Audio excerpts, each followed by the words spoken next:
Hello, my friend, and welcome to the 572nd episode of the Sales Podcast. I'm Wes Schaefer, the Sales Whisperer, your host. Today, we have from across the pond, Mr. Chris Wills. We're going to get into why you need to fix your follow-up failure, how that can help you grow your sales, and why more leads is not necessarily what you need to grow your business. And I've talked about that many a time. You know, I'll talk to prospects, they'll call, and they'll say, we need more traffic. I'm like, really? You just need more traffic? You just need more people visiting your site? Well, I mean, we need more leads. Okay, you need more leads? Like if I gave you 1,000 people right now today qualified, could you handle it? Well, no, not really. I guess we need more qualified leads. Oh, okay.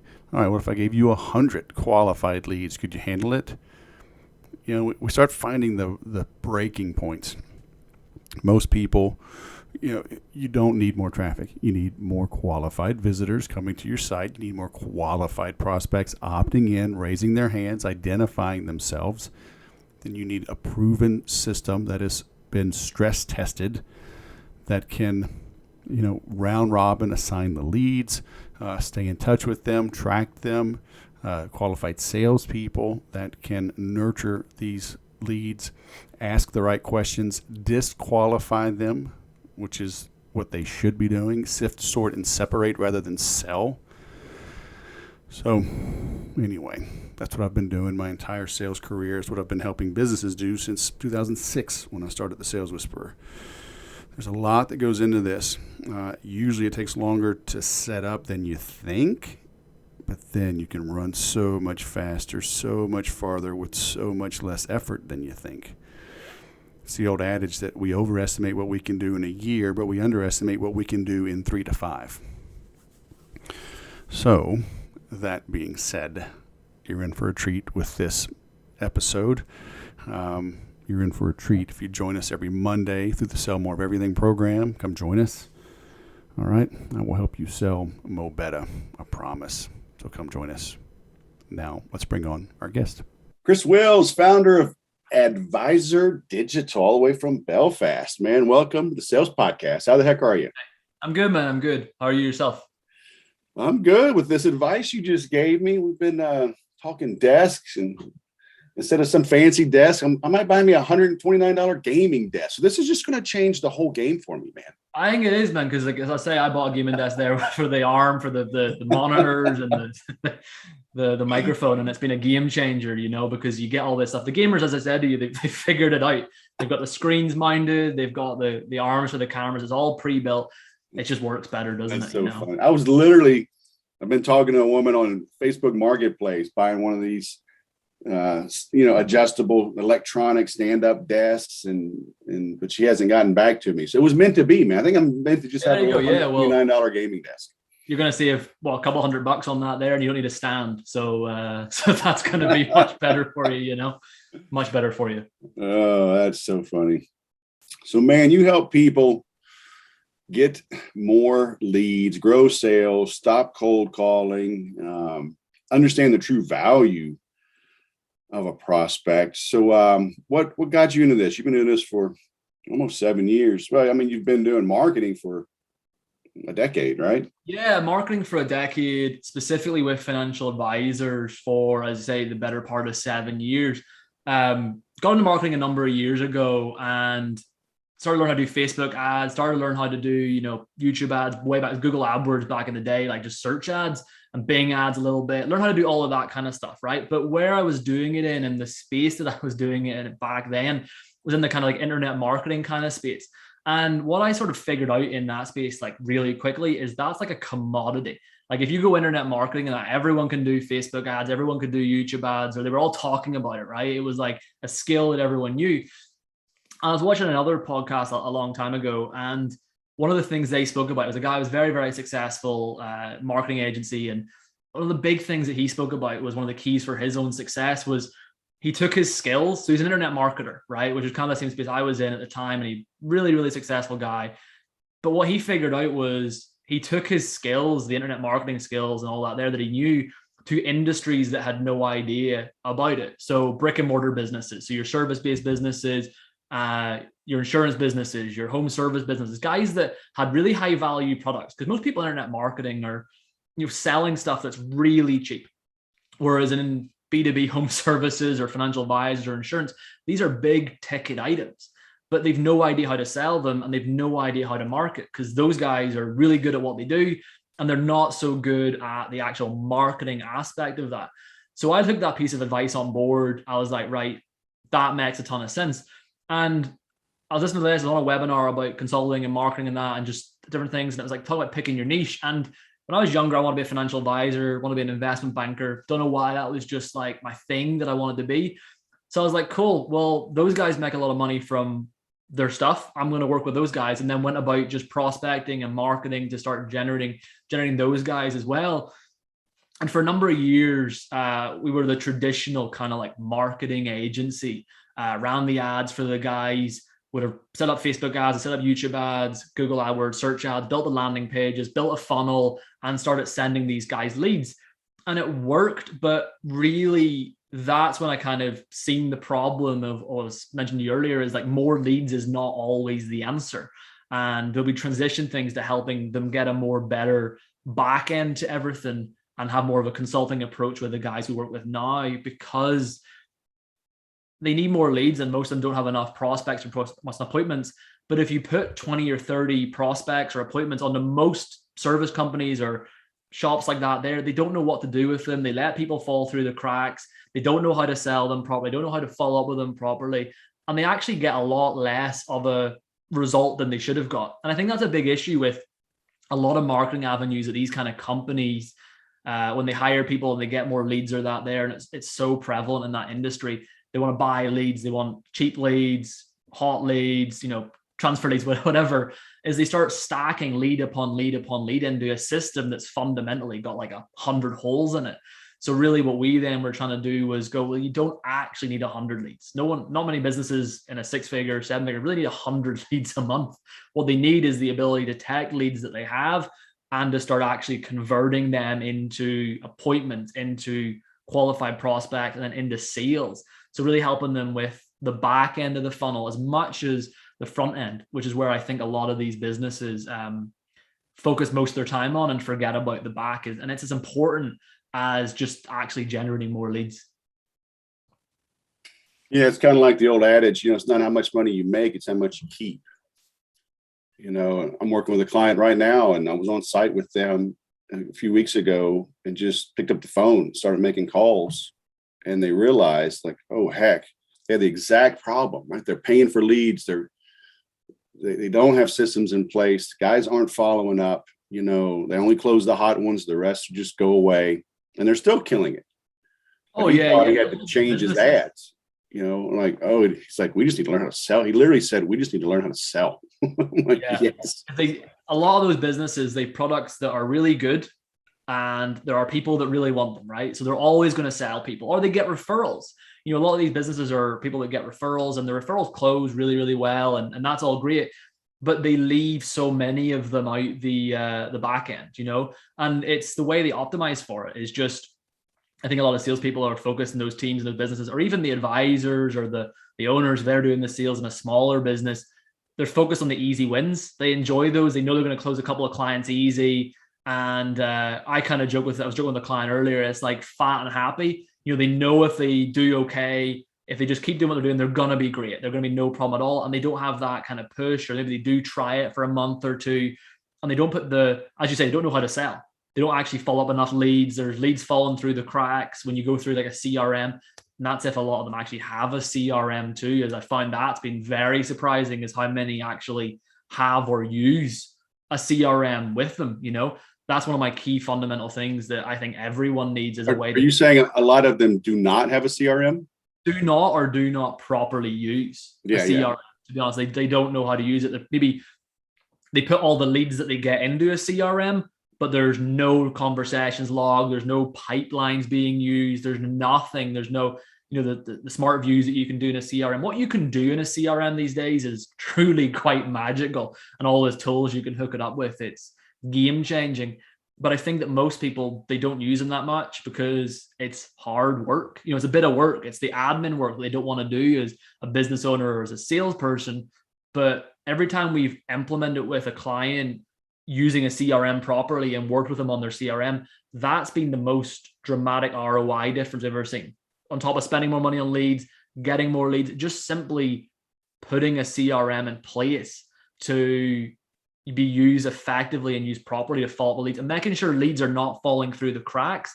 That's really been the big thing for any client we work with. Well, I agree. The problem, like a client I'm working with right now, they switched platforms, and the owners are irritated that it's not, they can't run the reports that they need because the guys aren't using the tool yet. They're not using it properly. But the problem is, one guy has the website, one guy has the Facebook marketing. They don't talk. The web guy is literally out to lunch, old school.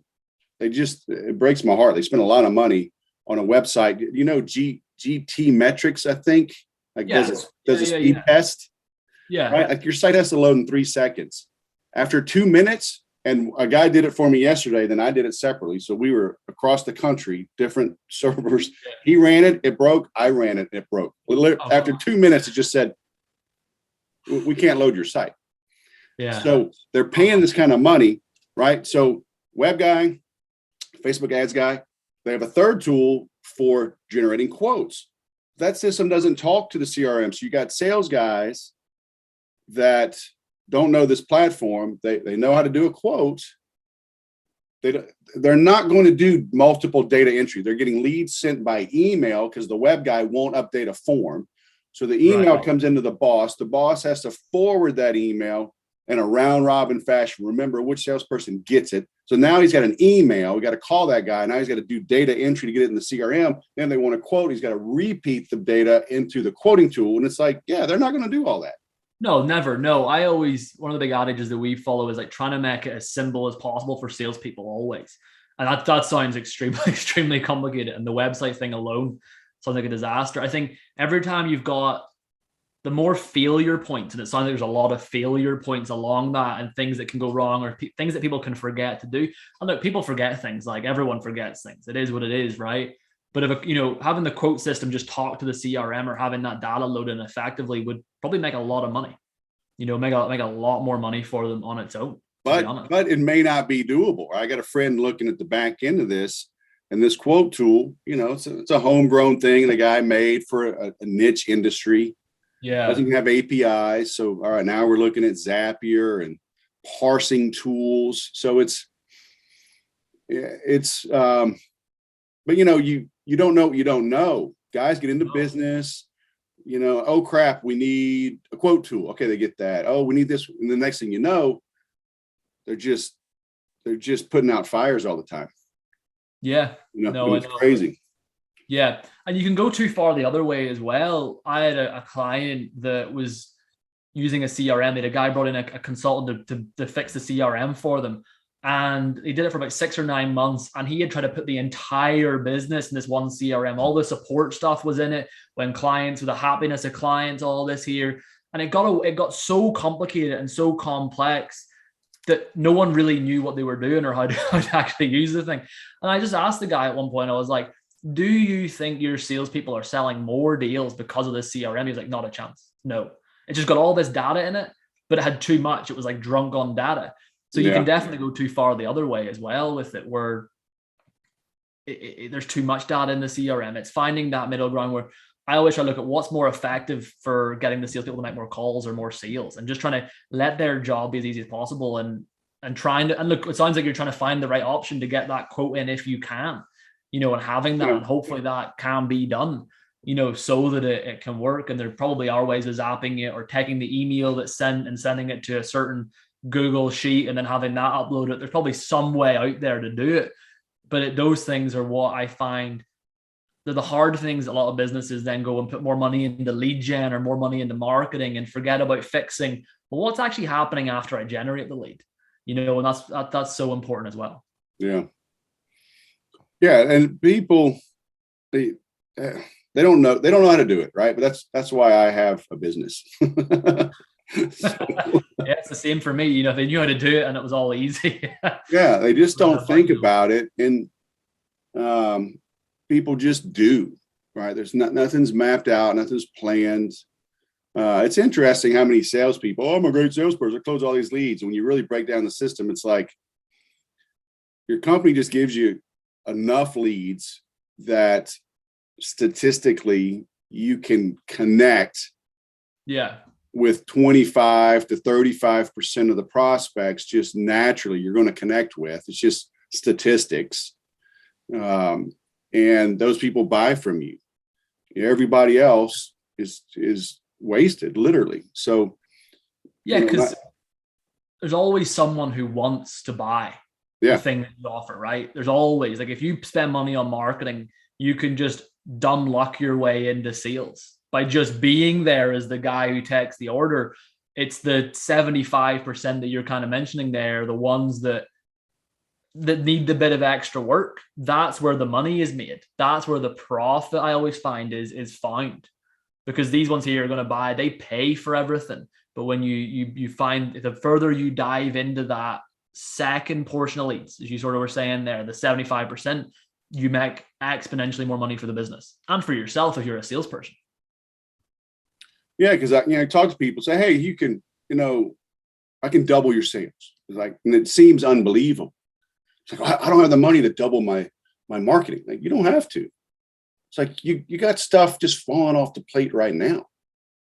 Yeah. If you get 10 leads, how many do you close? And they'll admit 2.5. It's like, okay, can we get you better with the existing traffic? And once they realize it's little things. I took a call this morning. I'm eating breakfast. I rarely answer my phone. Well, like, all right, and I know it's a sales call, right? There's no name. So I answer. And the guy's on a Bluetooth headset that's choppy. Mm-hmm. And he's got the old school opening line. I actually teach it. And I'm like, dude, I cannot hear you. I'm like, are you on a headset? Well, yeah. I can. Is this better? I'm like, no, it is not better. Have a good day. Yeah. Right. So things like that. That's a deal lost. Yeah. Lost. I'm not going to answer that call again. No. And it's little things like that. What's the background like? How quickly do you answer the phone? What do you sound like? Are you using industry jargon and lingo? Are you too casual? Are you talking to an attorney and going like, what's up, bro? How's it hanging there, my brother? You're like, okay, you just lost that one too.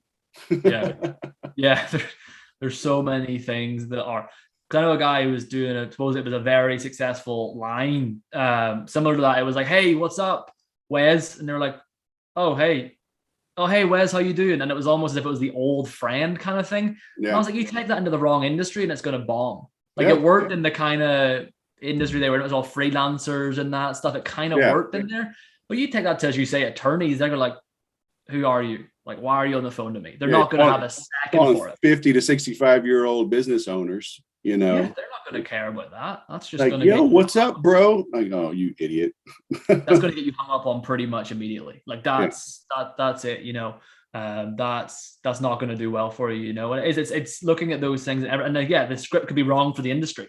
It could be you could have read it in a book, or it could be a sales coach that gave you it, and it could be a great script for something, but may not be a good script for anything else. Like it may not work. Yeah.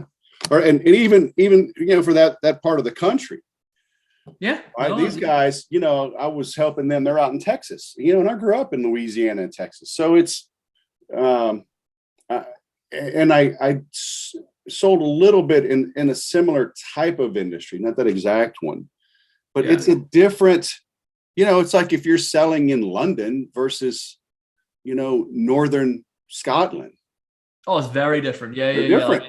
Like you look at those little parts and they're almost like completely different culturally. You've got, even though it's the same country, the style is, and then if you start selling in certain industries, in certain areas, they operate very differently.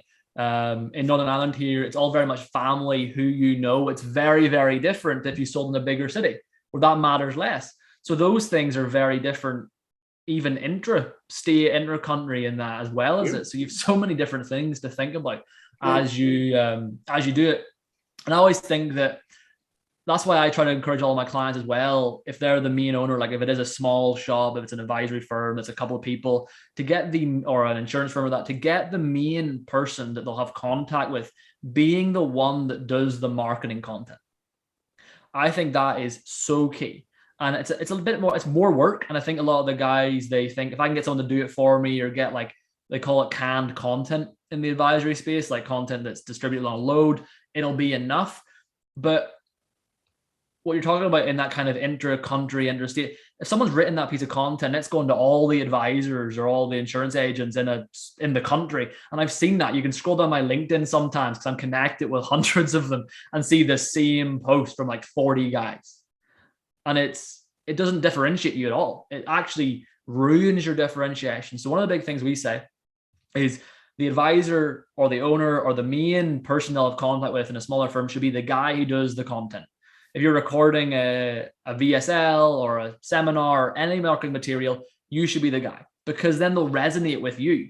And by the time they get to the meeting, they're going to know what you're like, your mannerisms. If they don't like you, like if someone makes a judgment on you quite quickly, if they're not going to like you, they're going to just get out. They're not going to even book a meeting with you. They're not going to come near you because you're not their guy, right? It's like if someone met you after watching a few of your podcasts, they know what you're like. They either get on with you or they don't. If they don't, they'll stop listening. If they do, they'll want to listen and consume more. It's kind of like you find your people, so to speak. And I think that alone it's such a simple thing, and it sounds so non-consequential, but it's the effect it has on the people that are actually watching the content. I find that's so important with that. If you start being the guy showing up, doing your content every week, if you're doing a video every week, every month, or you've got even just one or two cornerstone webinars or VSLs or anything like that you can put out there that is done by you, people think because they're not professionals at it, their conversion rate will be lower, and your booking rate may be lower than if you had a hot professional copywriter record it for you, but your conversion rate in terms of calls to clients will go way up because the people who meet with you, they'll resonate with you. And I think that's, if you can pre-handle that so they know who you are, they have a bit of they know you and they trust you a bit before they even get on the call or anything like that, you've half the battle beaten before you get there. Yeah. So many people though are like, I'm terrible on video. I'm terrible on audio. I'm not a great writer. So they use that as an excuse, to not do what needs to get done. All right. We got the overheating issue done. So, I was talking about people, they'll complain or whine. Oh, I'm not good at that. I'm not good on camera. I'm going to let somebody else do it. I'm telling them all the time, you got to write more. I'm not a good writer. Well, how do you become a good writer? You do it. You write. Yeah. Put your own stuff. Because I remember somebody, I don't remember if it was my podcast or my book, but they were like, dude, I feel like I know you, right? It's like you're just like as I read your book and I hear you speak, like you write just like you speak just like you write. Like, yeah, I wrote my own stuff, and I use ain't and gonna and wanna. I don't use the proper Queen's English, as I'm writing a newsletter, and to make it real and people appreciate it. Yeah, because in most industries there are other competitors, right? And until they work with you in a lot of spaces like advisors and that, where it's not commoditized, but there's it's quite similar. I think there's a lot of similarities with things. And in coaching spaces, it was like, I'll help you get clients or I'll help your sales. In those spaces where it's like that and the offers sound quite similar, whether the actual working with you is very different, a prospect doesn't know that until they get there, right? So if you sound like everyone else, they're going to think it is. But if you talk like you and you walk like you and they get to know you, most people will just pick you because they like you better than the other guy. There's definitely sales that people are like, I didn't like the other guy. He was a dick. I liked you. You were nice. So I'll work with you. That's definitely a thing. Yeah. So how do people get over that, man? How do you help them grow their conversions instead of just their leads? Yeah. So one of the things I shared there was actually being the person that's doing the content, right? is one of the big main things, or having content that's not having about you content, making sure the customers get to know how you're different before they actually start working with you. Okay. I think so many people are really, really good. I've heard this in so many service businesses. If I can just get someone in front of me, they'll work with me because they're likable, they're trustable, they know what they're talking about, right? Conveying that before they get there is the first thing, right? So content is king when it comes to that there, whether it's YouTube videos, podcasts, if you're in the industry that got there, whether it's just doing a video sales letter, whether it's automating a lot of those kind of in the finance and legal space, do a lot of seminars, whether it's just having an automated version of your seminar. The easiest thing to do is taking your seminar, hooking yourself to a camera, getting a mic or whatever, going on Zoom and recording that there, right? And pitching it all, giving it to all of your clients and your customers so they can get some time around you. If someone consumes an hour of content before they meet with you and your meeting's like an hour long, it's like they've already had a meeting with you before they've got in. I think that is number one key thing. Second is, look, it's follow-up. It's very simple. The content is part of the follow-up strategy. And I think that is just following up all the time with people is important. And I think in most home service businesses or most service businesses, they want to do a monthly newsletter or that's it, right? Making sure you've got nice cornerstone content going out consistently is one of the big things. And then I think looking at dynamic, if you've got a sales team, we try and like intent-based prospecting. So if you've got a list of 5,000, 10,000 prospects and you've got a sales team of one person, two people, well, they maybe can't get all 5,000, 10,000 people they can't call them and actually get them on the phone in a given month or even a given quarter, probably because of connection rates and just the amount of hours there are in a day. So using intent of your prospects and what actions they've taken before is, in the simplest things, looking at who's opening your emails you're sending out with content, who's watching the videos, who's clicking those, and then having the salespeople reach out to those people first, sort of build a lead scoring at a very minimum, and then building that out further as you go along. I think like lead scoring has been one of the biggest things that we've ever put in place with clients in terms of helping them to boost their conversions, because I think people get a lead and they think a lead is a lead. A lead is not a lead. A lead can be 100 different things. And it's looking at what actions have they taken. And that's why I think we came back to sort of the CRM thing from earlier, is just looking at that there. First thing we do is just get a basic follow-up strategy in place with everyone. Audit what they're doing on follow-up, figure out how we can add more to it whilst not overbearing or annoying prospects. And I think when you're sharing valuable content and you're not just sending emails trying to get them to get a quote or book a call, when you're actually sharing valuable content, for example, if it was get a quote for a mortgage, you might share a video about how or an article or a video about how the Fed's increasing interest rates and how that could likely affect homeowners over the next 6 to 12 months and what that would mean for that person if they had a problem, if they were trying to get a new mortgage next year or two. That piece of content is super simple to think of, right? Because it's just industry news, but it's coming from you. You do a quick, even a selfie video would probably be enough for that. And then you could ask for the quote after that, but you've provided some value up front with them, and just doing content like that there is one of the big things we can follow up, because you're not annoying prospects. No one's ever really got annoyed by being given value for free. But they are going to get annoyed if they're just phoned and asked for quotes all the time or that. Like, that's the distinction that we've always looked to, is provide the value first. And if people are consuming the value, then if you do have a sales team, then you can go in there with the sales team and reach out to those people that are consuming your content. If someone's opened all of your emails and clicked and watched all of your videos in the last month, that's a hot lead. Like, that's a lead that you want to call. So doing that and looking at their content and that there. And on the side of things of thinking up a follow-up content or video content, one of the big things that we just tell people to do that makes their content things very easy is just think of all the questions that their prospects and their clients ask them on a monthly basis. So if you're meeting with your clients, what are the problems or what are the questions that they're asking you about? What are they worried about? Write it down. There's a video. If you do that there, you can basically get content, I think, extremely easy. If my clients ask me about the market or how that's going to affect, we had a client who asked us, the financial advisor goes, how is the market going to affect me getting clients in the next 6 months? And I was like, great question, answered it for them. And then I went and devised a content piece and sent it out to my database. Because if he's thinking that, damn sure 1,000 other people thinking that. So I just go, right, he asked me that question. Okay, cool. I'll answer it. And then I'll write a video and say the exact same thing or an article. And if you're meeting with clients every week, just ask them, just when they're asking you questions, that's your ammo, that's your content. So, because I think not only when you said, what are people concerned or confused or don't want to become a writer, or they don't think they're a great writer or a great videographer, that the next biggest thing I get is, I don't know what to talk about. You should never be like I never like sit down and think, what do I want to talk about? Because I think that's really difficult to do. I'm just like, what are my prospects asking me? What questions are they talking about? You know, what conversations am I having? You know, that is, if I was, you could write an article. Let's say you were a home services or a home office supplier, and that there you could write an article. We knew this conversation about gaming desks and why they're good. You could do an article or a wee quick video about why you should consider a gaming desk for your next desk. And that's because we had a little conversation about it. Like, that's just organic. That doesn't take us much time to think about. And then I just put that in a Google Doc. I have like a load of content ideas in a Google Doc. And if I come up with, I'm like, that's a good idea. Write it down. I got asked that question today. Write it down. And then when I go, okay, I'm going to shoot a video, open it up.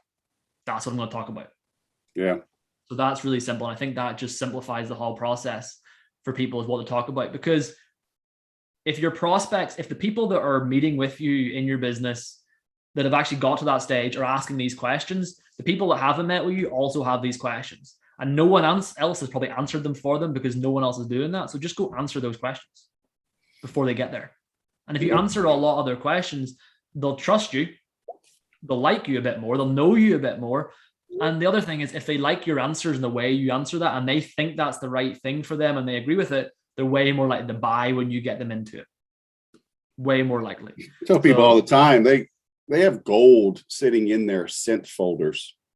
Oh my gosh, yes. Yeah. They responded to a prospect, heat of the moment. Maybe they're about to lose a sale and they're inspired. It's like, go grab those, you know, and expand on them. Go grab 10 of them and there's your free reports, or, you know, the $97 report, but it's yours free now, you know.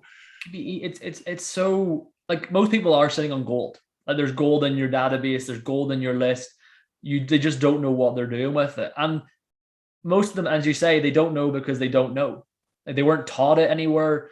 You know, most of them, maybe, especially in a lot of the people who became salespeople, have opened their own business. They've kind of done it by the seat of their pants. They've just kind of grew. You know, I've got a load of business. I'll hire another sales guy. I need an admin. And then they become these quite big companies, all sort of stuck together just by a guy who's been really tenacious and grown. And it's now coming back. They've got to a size where it's like, I'm spending a lot of money here. I need to start to be more efficient with what I do. Yeah. And think about it that way. Like that's a big thing I find, is just helping them be more efficient. So yeah, so the first thing to up their conversion is, look, follow up, more content, educating their prospects in more of a coherent manner, more of an effective, having an actual approach for it, building a content calendar. So you don't just do follow up when you have time for it. Follow up is something that is on your calendar every week, or content is on your calendar every week. It is a priority, not a if I have time for it thing. Like, making those things an absolute priority is the first thing. Content is huge. And then we look at, are they marketing? Where are they marketing at? If they're getting website visitors and they're not remarketing to the website visitors through Facebook ads, through YouTube ads with those content videos, they're missing a trick. Yeah. Because we find, like, on YouTube, especially for content videos, like educational YouTube videos, as ads have an incredibly high watch rate. And it's really cheap. So if you've had people that have showed up to your site and you know the questions your best prospects are asking, if you could pile up your 10, this is not going well. Yeah, the camera is just overheating. So you've got a little goodie, right? A little giveaway you've got for our listeners, a little checklist, right, for increasing their profitability. Yes. So I've put together a little checklist, just 25, 30 things that you need to be making sure that you're doing in order, or have in place to make sure that you're getting the best results in your sales team. Just super simple stuff, things that to most, like, sales consultants and that would be that's known things, but to most businesses, they don't have it in place. And if you don't have these things in place yet, then you're missing, I call it the quick wins. You're missing the low hanging fruit. It's all about helping you get your low hanging fruit. So you can pick that up at advisordigital.com/podcast. And that is there just to give them, make sure everything's in place at a basic level. If everything's in place at a basic level, it's much, much easier to then get to the advanced stuff. And then as well, if you do all this stuff, then you should go get more leads. You should start scaling your marketing because you've got everything else taken care of. But it's just going to be super easy to help you find some holes in your prospecting to go from there. Yeah, I tell people all the time, you don't want or even need to drive traffic to your site until you've optimized your conversions. Otherwise you're just wasting money. Once you know you have systems in place, processes, scripts, everything in place to maximize your conversions, now it's just a math problem, and you'll be confident that you're not going to waste any money on leads, on traffic. So, because, if you spend money to drive business, drive people, like that guy that called me, this morning with a bad headset. If somebody visits your website, like my current client, I got to help them. I told them last night, and we're talking today, it's like, I've got to be in control of everything for the next 90 days. Yeah. And because they're driving traffic to a page that won't load. and people are impatient. They're going to go somewhere else. If your page load speeds aren't high enough, you've lost the game immediately, especially on mobile, because on desktop, it's not as bad because people have fast Wi-Fi and it's all good. But on mobile, not everyone's on their desktop, on their fast Wi-Fi. They're on mobile and weird connections. They'll bin it off immediately. Yeah. And those are the things, like if that's not optimized, there's no point spending more money. I think and that's why I did this checklist of things to make sure are optimized, that are good, because you need to make sure you've got the right things optimized. Or else you're just going to spend money after dollars chasing things that are not as effective as they should be. Whereas if you make all these things and you have a fast loading page, that fast loading page could double their ROI. Maybe make them double the money. And they had to spend no extra money. It's just money out of thin air at that point for them. Yeah. That's incredible.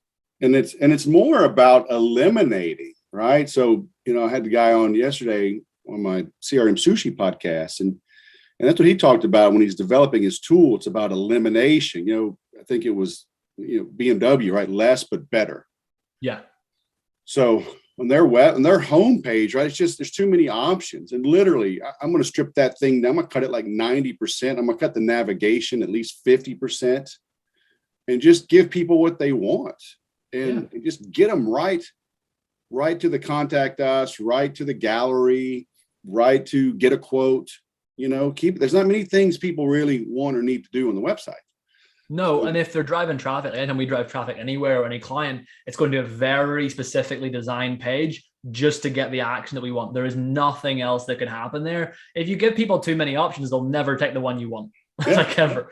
And then you're just wasting money. So it's like having and I've seen that before with guys just sending loads of traffic, spending lots of money just to get people to go to their homepage. And you're like, you've just burned half of the money you've spent there, if not more. Crazy. Yeah. And it's a guy, Dan Ariely, wrote this book, Predictably Irrational. Yeah. And he talked about when you think you're helping with all these extra options, and people, when you give them too many options, they literally make an irrational decision. They don't know. Yeah. And we ran sometimes really simple landing pages, like the podcast one's a really simple landing page, and it looks quite bad. Sometimes you're like, that's not well designed. I'm like, but it works better. Like they're so simple. It's like, do this or don't. And I think simplicity, and it comes back to keep it simple. Simplicity is a win. Yep. Simplicity literally wins. Like, don't try to overcomplicate a lot of these things and give people too many things, too many options, too many things to do, because they could take any one of them and it might not be the one you actually wanted. Yeah. But hey, they did the right thing. They came to the page, they saw it, and that's what we've really found is like optimizing all the back. And I look at things a lot these days as like a reverse funnel. So a funnel is obviously clicks, leads, appointments, calls, clients. But what also I see with a funnel is that funnel is the same shape for a time and attention spent on each area. So most time and attention spent on actually getting the clicks, then it's spent on the leads, then the appointments and the calls, then the clients. It almost like goes into the time spent is most at the top and least at the bottom. Whereas if you flip it on its head and spend most of your time as people, as a business with the prospects, the appointments, the clients, That's where your money's made. We implemented something, and it's a box we send people if they come on a call with us and they don't buy, right? We send them a free gift. It's got a lot of educational material about us, how we help, a lift letter, a sales letter. It's got a lot of stuff in it. Very nice package. It costs us a bit of money to send out, right, per prospect. But it costs us a hell of a lot less than what it would cost to get on our call on the calendar. So that extra time, that extra attention that we spend on that person at that part of the funnel, look, they've been through 90% of the steps. They're on a call. They're having their demo. They're having their appointment. Why would I spend way more for another one when I can just improve the chances of closing the one that I got? Yep. Amen. Yeah, makes life Well, easier. man, this has been cool. I'm linking out to your offer. So I appreciate you throwing that out, and appreciate you keeping it real. No problem, man. Happy to anytime. Shoot straight with people, man. They can smell BS from a mile away. Hey, absolutely. Chris Will, all the way from Belfast. Thanks for coming on the show, man. It's been great. Hey, cheers, man. Thank you very much. All right. Have a good day. Do more follow-up. Master intent-based prospecting. Look at who is opening your emails and watching your videos. Do lead scoring in your CRM. Amen. These things, they're not sexy. They're not obvious sometimes. Depending on the platform that you have, it may not be very easy. It may require you to switch. It may require you to subscribe to something else, like some type of add-on. It may require some type of integration, but it's worth it in the long run. You need to know who you're talking to. You need to get your prospects in front of the right people, okay? Get them to your salespeople on time, in time, and stop wasting the time of your salespeople. And you do that through this type of intent-based prospecting and lead scoring. So create your processes, fix your follow-up failure, and you will make more money. I guarantee it. If you need help with that, hit me up. I've got the CRM Butler program, private consulting, just our group training. Come on in, all right? I'll help you. I guarantee. Thanks for listening. I'll go sell something.